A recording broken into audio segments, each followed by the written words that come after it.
Welcome into the Beat Sessions, your place for all things music. I'm your host, Mitchell Weary. Let's talk about this new record from the Mars Volta, entitled Lucro, sucio, ojos del vacío, Spanish for dirty prophet, the eyes of the void. They released that on April 11th.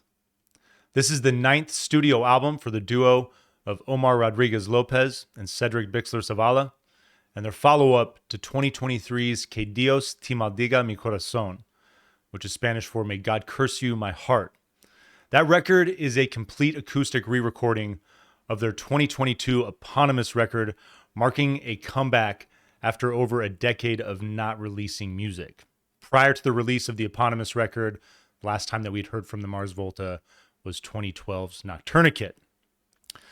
For over 30 years now, starting with At the Drive-In and now with the Mars Volta, and a little back and forth in between, Omar and Cedric have worked tirelessly to cultivate their own unique avant-garde style of rock and roll. And with every record trying something new, trying to flesh out and explore that unique sound of theirs. I know that experimental rock and progressive rock are blanket, generic terms, but Omar would be the first to tell you that progressive is not a dirty word for people to use about us. If you're not moving forward, you're stagnant, and that's no way to live.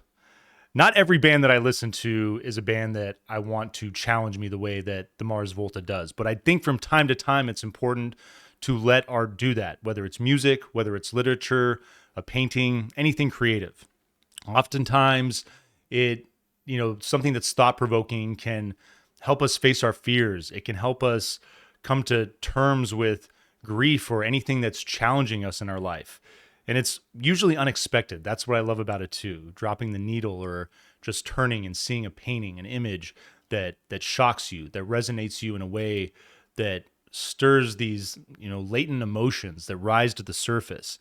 And that's important. I think that at the end of the day, that's really what has driven people for thousands of years to pursue artistic endeavors. And so I love that about the Mars Volta, that they're, challenging themselves, but they're also there to challenge all of us as well. And historically, for many years, that involved a sound that was passionate, ferocious, and so intense. You get these erratic time signatures in their sound, just unhinged oftentimes.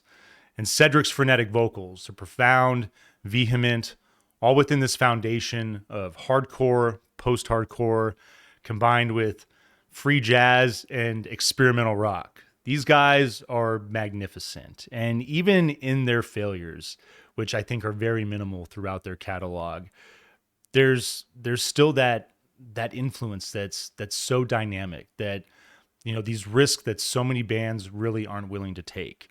And I've always admired the hell out of this band for that. I think that Cedric puts it best when he says, this is in reference to Deloused in the Comatorium working with Rick Rubin. He says, Rick really oversimplified some of the parts that we thought were unique and just made them very digestible. He's got this thing about representing the common man's ears. I'd rather jab the common man's ears. If we don't, we'll never get to a place where future music exists. So finishing this opening statement with that quote, I think really captures the essence of what this band has been about. And also leading into this new iteration, coming back off hiatus after about 7 years of being apart, over 10 years of releasing music. The word I would use to describe this new version of the Mars Volta is beguiling. And the guys talk about the eponymous title, how, just calling that comeback record, the Mars Volta, was a way of rebranding themselves, of letting the world know that something new was coming at them, which, I feel like was always the case with this band. You never really knew what to expect, but I don't think many of us really expected what is going down currently with this band. And I think that in so many ways, this is how a band that after so many years, these long prog-like compositions stretching into 7, 8, 10, 15. I mean, they have songs that are over 20 minutes long. For them to make a pop record the shortest project that they've put out to date. It's like 44 minutes long, and you have these compositions that are just direct, tight, and to the point. Was probably the biggest challenge that they could have presented for themselves and for their listeners as well. Most of the people that I know enjoyed that record, including myself. I think the eponymous record is something really stellar. And I love where you get this gentler sound. There's this element of just, I guess there's this serene quality to a lot of that music that makes it more digestible than anything that they've ever done before. But moving into this new record, Lucro, Sucio, Los Ojos del Vacío, this is an album that I feel taps into a lot of their early energy in that serene way. But, now we're incorporating all these other elements that I feel have always been there, but now they're really, coming to the forefront and taking hold. And what I'm talking about are the Latin influences and the freeform jazz. This is a record that has beautiful continuity. The atmosphere is in a lot of ways similar to what they've done in the past, but this record, the mellow nature of it, it's murky but alluring. It's, sepulchral but also prodigious. And what I love about it is, and the guys talk about this, especially with the eponymous record, this new record as well, the intensity of the lyrics. I think that, the eponymous record, especially if you're familiar with Cedric's experience with the Church of Scientology, those lyrics are venomous. I mean, there's some things that he says where I feel like he is just ripping someone's guts out in a lyrical form. And so there's this surreptitious quality. The fact that the music is more digestible and accessible allows those lyrics to just kind of creep in and settle in. And in a lot of ways, they're kind of pernicious. And I love that. I love the way that this music is unfolding in your ears, and the way, for me personally anyways, after multiple listens, the way that I'm beginning to digest this project and to see the darkness. It's not coming at you 100 miles an hour. It's not in your face. It's very subtle. But again, I think that that's what makes it so alluring and so fascinating. And more of these influences like Miles Davis, like Fela Kuti. I love the influence of bombas on this record. Omar being from Puerto Rico. I do believe that Cedric is from Mexico. But, being from El Paso, what I love about this new record, being in the Southwest, there's this essence, the spirit of this region of the country. And I would say this region of the world too, because Mexico is a stunning country, absolutely beautiful place. And El Paso is massive, but you drive down the I-10 and, you're on El Paso, the American side, and then, you can see Ciudad Juarez for miles. And so capturing the spirit of their home and where they're from is something that I think, like the Latin jazz influences, those essences have always been there in their sound, but now they're really coming to the forefront.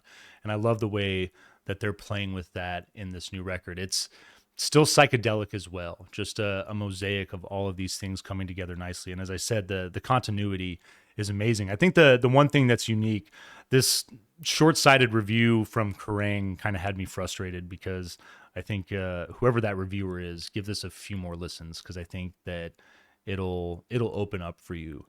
But looking at some of this band's previous work and looking at a record recently in Steven Wilson with the overview, I love the way that, if you buy the record, you have the 2 tracks, but streaming it, he gave the different sections of those compositions subtitles.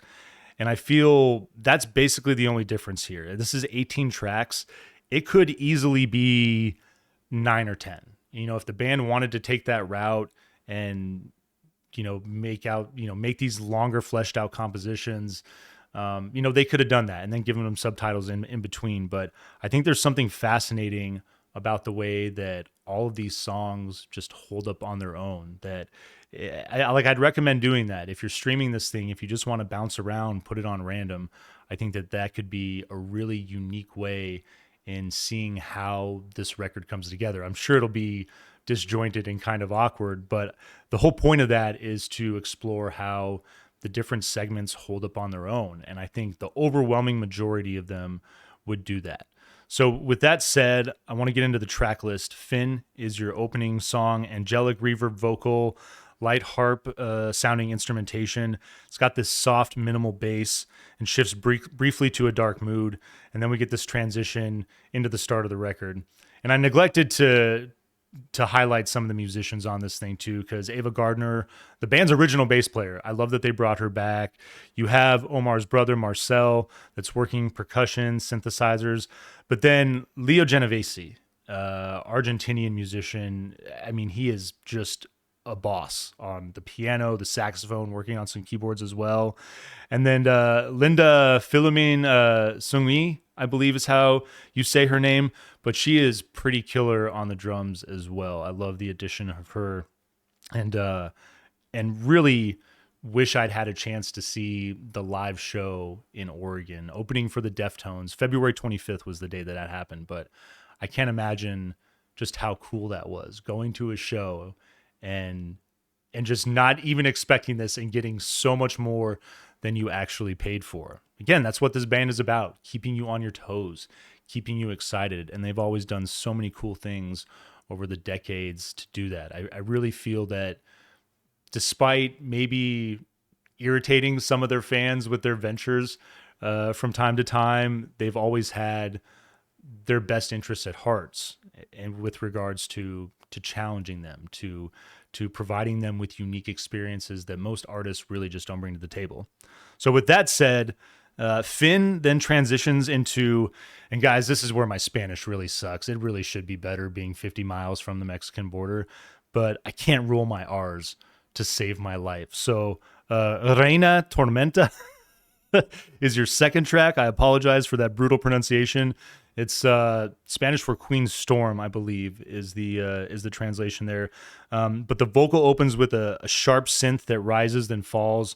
You get this pounding electro drum element, and the synths are just swimming around. I really love that. Drums find a sick groove with this song. You get this rollicking bass, and it runs seamless into Enlazan las Teniblas.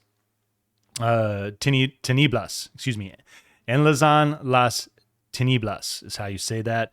Link the darkness. I think it's Spanish where darkness binds is what that translates to. But great groove in the bass on this track, and I love the upbeat nature of it. It's immediate with lots of percussive layers. You get that bomba element, the world element with Western drums as well. Saxophone goes to work in a real gentle frenzy. And then it's going to drop when the vocal enters from Cedric there. Vocal and the atmospheric textures center on, I really love the way that the rhythm just kind of just captures the essence of what is going on with the vocal element.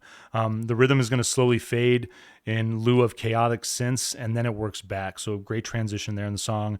And then groovy bass takes over to finish on this song. Mictlan is your fourth track. That is the Aztec underworld.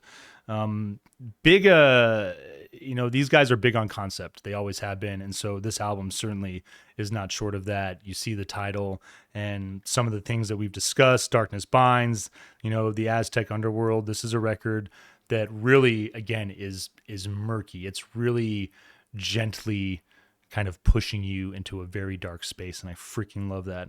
Undulating vocal and droning sci-fi synths that open up. You get this light electric percussion that begins to flutter. Heavy synth fades in and out to open up the vocal element, while droning synths are going to shift in very melodic movement. I like the transition there, the way that those are working in the background. Light chiming dissonance fades into The Iron Rose, your fifth song. And this is definitely, I would say, a highlight on the record for sure. This next run of 3 tracks is actually very exceptional. Excuse me. But The Iron Rose, gentle drum fill, followed by vocal. Got these heavenly synths built in as the vocal refrain plays with space. Bit of a sci-fi feel as well on this track. Got stomping percussion that's going to open up the verse. I love the thick, fuzzy bass that works in towards the end. And the lyrics on this track, just want to read some of these because it starts off with this refrain: "You're the one that I want. All these forgeries perched upon my shoulders. Maybe they will go away. These wires get crossed, holding cables they've frayed. Let them hang. 10,000 phantoms rush through me, and I know I'll regret it. If you have watched me mid-eclipse, then you should know that it's not safe inside my mind. You're the one that I want. Maybe I am cold and mirrorless. Maybe I am caught in the cold. Every time you let me, I can't look down the needle's eye. I never wanted to fail, but I always fail. 10,000 fathoms underneath. Can you feel my hands, watching me close to endless sleep? Then you should know that it's not safe inside my mind. You're the one that I want." Really dig that exploration there. It could be a love song. It could be, a reference to your own self, the love-hate relationship that I think many of us oftentimes have. Just slightly cryptic, but also, again, very profound. And that's what I love about Cedric. Cue the Sun is your 6th track. This song is mean. I love this track. You get this mid-tempo percussion and just grinding wavy synths that open this thing up, and it's immediate, it's intense and ominous. Rolling bass riff that enters in for this gentle drive. Really nice work from Ava on that. You get resonant, icy piano that trickles in. These elements drop to focus on a slightly high-pitched droning synth, and then it works to finish with kind of like a back and forth between the two elements that I just talked about. And it leads right into Alba del Orate. Bass drums and piano roll right over as you get this spaced out riff that plays off the other textures that work in dissonant chaos. And I love the percussive elements that work in to build towards this rocking, like spacey synth moment on this track. Music mostly dissolves to highlight the vocal. It's going to build back and then begins to enter into the coda. And you get this mellow fade out with this track, but really a great kind of like two-parter. That's one of those tracks or these two tracks, I should say, Cue the Sun and Alba del Orte. They could have combined those tracks. Those could have been like one concept built into one another, but kudos to them for just doing what they do. Voice in My Knives is your 8th track. You get this chill bossa nova flair. I love when this vibe hits this record. It's something that I feel in a lot of ways, not necessarily overdue, because going back to the eponymous record, there's songs like Black Light Shines and Que Dios te maldiga mi corazón that really capture that. And so in a lot of ways, it really, with those tracks on that record, it felt like something like this project was in the works, that it was going to come sooner than later.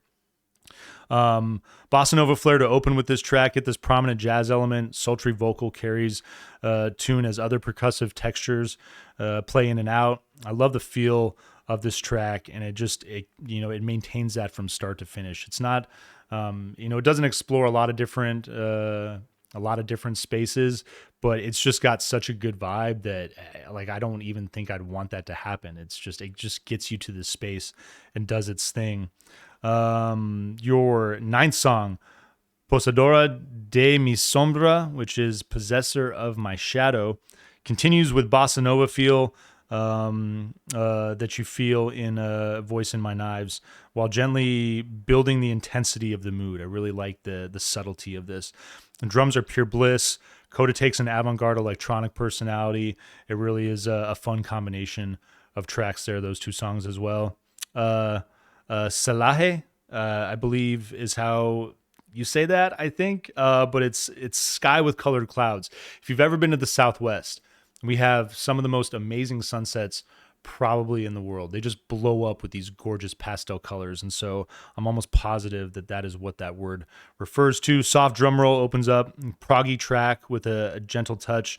You get this hypnotic walking bass line, bits of guitar and synths that work in and out. Stops momentarily to make a jazzy turn with twinkly elements, and that returns to that dark mood, and you get the back and forth between the two elements on this song. Sax is really sexy from Leo on this track, and you get a coda that it drifts into its conversation. It's almost kind of like background noise that is going to lead into your 11th song, Bossa, which is going to open with a continued conversation. Get this quick shift to mid-tempo drums, fuzzy bass, sparse guitar, and this is a track that you get kind of this like proggy Pink Floyd kind of vibe on this on the synth element here. Vocal goes big to finish, and then it's going to fade into your 13th track, Mito de los 13 Cielos, which is Myth of 13 Heavens. You get these woodwind sounding synths,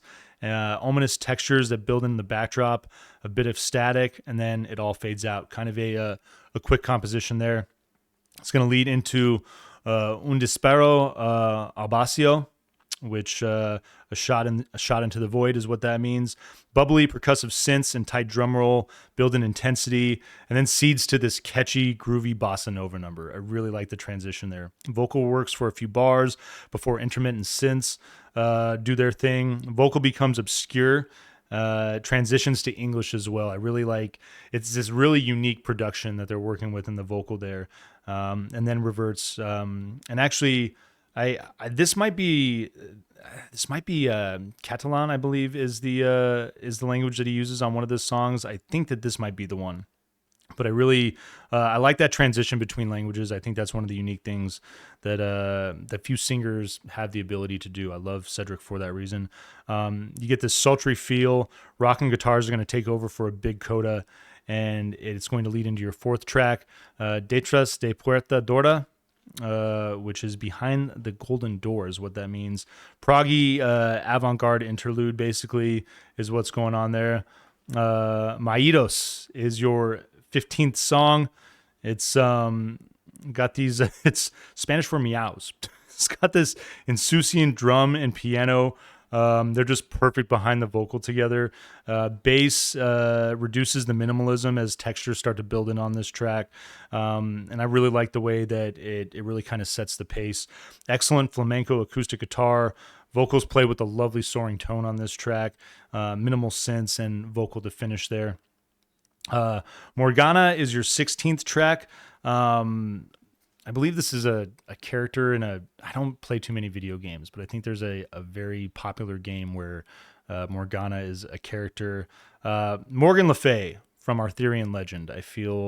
I would argue that is really the Morgan that they're talking about in this track, but just my interpretation there. You get this oceanic piano and bass open, vocal hits just before the percussion does, and then it quickly finds a mellow groove. It maintains this intoxicating feel pretty much until the very end when the synths flutter out abruptly. Really nice track. Then you get your 17th and penultimate track is a reprise of Cue the Sun. Mellow jazzy number with prominent woodwood element there. Really just dig the synths that are going to play there. Funky bass groove and vocal that builds to crescendos. I mean, there's just so many moments where I feel like the vocal builds and then cuts off, and then there's just that build back again. Track becomes beautifully chaotic halfway through and then fades out, returning to the hook and a mellow atmosphere. And then your title track, Lucro Sucio, is your final number. Intense, undulating synths open and then fade into kind of that conversation background noise that we heard earlier. You get these eerie, sparse synths that work into this track.